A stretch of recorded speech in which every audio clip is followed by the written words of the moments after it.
পোলাও মাংস খেতে খেতে কিন্তু বাসার সবার অবস্থা বেশ কয়েকদিন ধরে খারাপ হয়ে গেছে, পেটের অবস্থাও খারাপ। কারণ বেশ কয়েকদিন ধরে কিন্তু সবে বরাত সব মিলায় প্রোগ্রাম ট্রাম সব মিলায় কিন্তু বাসায় পোলাও কাচ্চি তেহারি হতেই আসে। তো বাসায় কিন্তু কারো খাওয়ার রুচি না, পেটে একটু গড়বড় দিচ্ছিল। তো আজকে একটু হালকা ফুলকা রান্নার জন্য চলে আসলাম।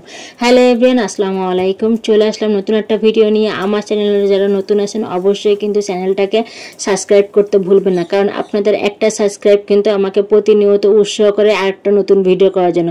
যখন দেখি আমার ভিডিওতে ভিউজ আসে তখন কিন্তু আমি ভিডিও বানাতে এত আগ্রহ থাকি যে রাত 2টা বাজুক 3টা বাজুক আমি কিন্তু ইউটিউবের ভিডিওটা কমপ্লিট করে তারপর ঘুমাই, তাছাড়া কিন্তু ঘুমাই না।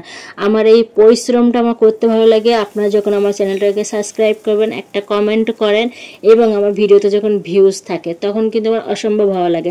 প্রতিটা মেয়ের জীবনে, যারা ফেসবুক কন্টেন্ট ক্রিয়েটার বলেন, ইউটিউব কন্টেন্ট ক্রিয়েটার জীবনে আসে, তারা কিন্তু প্রতিটা পদক্ষেপে কষ্ট করে করে কিন্তু ভিডিওতে ভিউজ বাড়ায়, আপনাদের সুন্দর সুন্দর ভিডিও উপহার দেওয়ার চেষ্টা করে। যেহেতু আমরা ঘরে গৃহিণী, বাইরে কোনো কাজ করা আমাদের দ্বারা পারি কিন্তু সম্ভব হয় না, বাচ্চা কাচ্চা সব কিছু সামাল দিয়ে। তো এই ভিডিওর কাজটা কিন্তু, ইউটিউবের কাজ, ফেসবুকের কাজটা কিন্তু আমরা নিজেদের প্রফেশনাল কাজ হিসেবে নিয়েছি। যে কাজগুলো আমরা রান্না বান্না, সংসারের সমস্ত কাজ, বাচ্চা কাচ্চা সামাল দিয়ে কিন্তু আমরা এই কাজটা করতে পারি।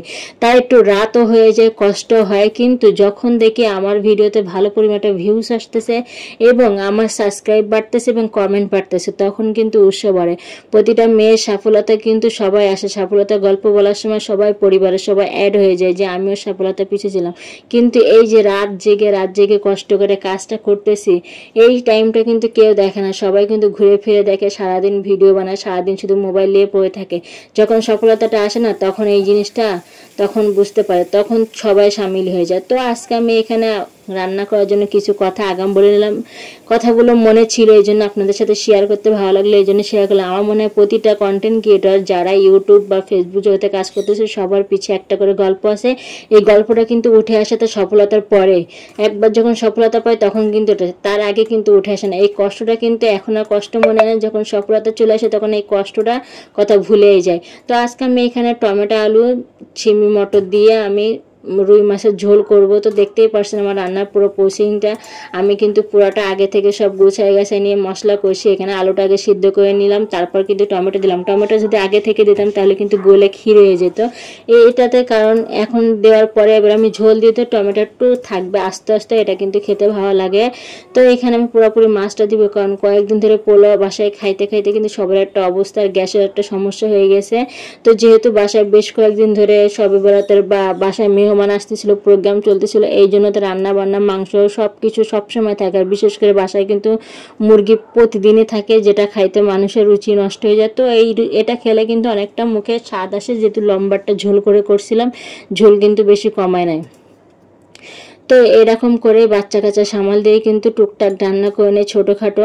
তো আমার ভিডিওগুলো যাদের ভালো লাগে অবশ্যই লাইক, কমেন্টস আর সাবস্ক্রাইব করতে ভুলবেন না বন্ধুরা। আপনাদের একটু ভালোবাসায় কিন্তু আমি অনেক দূরে এগিয়ে যাব। হ্যাঁ, এই কাজটা যদি আমি আরও আগে থেকে কন্টিনিউ করতাম তাহলে মনে হয় আমি এতদিন একটা সফলতা পেয়ে যেতাম। কিন্তু ইনশাল্লাহ হ্যাঁ, সফলতা পাবো। আপনারা যেভাবে আমাকে সাপোর্ট করতেছেন, আমার ডাউন পেজটাকে যেভাবে সাপোর্ট করতেছেন, এটাই আমার অনেক উৎসাহ পাচ্ছে ভিডিও বানাতে। তো মাশাআল্লাহ, যারা যেসব আপুরা কষ্ট করতেছেন তারার জন্য প্রতিটা আপু, এই গৃহিণী সফলতা পায়, আমি সেই দোয়াই করি। কারণ এই গৃহিণীদের যে সফলতার পিছিয়ে যে কষ্ট, যে সারাদিন যে কষ্ট করে এই ভিডিওগুলো রাতের পর রাত জেগে করে, এটাই হচ্ছে কিনা তাদের সফলতা পাওয়ার পর এই জিনিসটাই ভুলে যায়। তো আমার ভিডিওগুলো অবশ্যই সাথে থাকবেন। আর আমার কিন্তু এখানে তরকারি রান্না হয়ে গেছে। কথা বলতে বলতে কিন্তু আজকে আপনাদের সাথে মনের অনেক কথা শেয়ার করলাম। আল্লাহ হাফেজ, ভালো থাকবেন সবাই।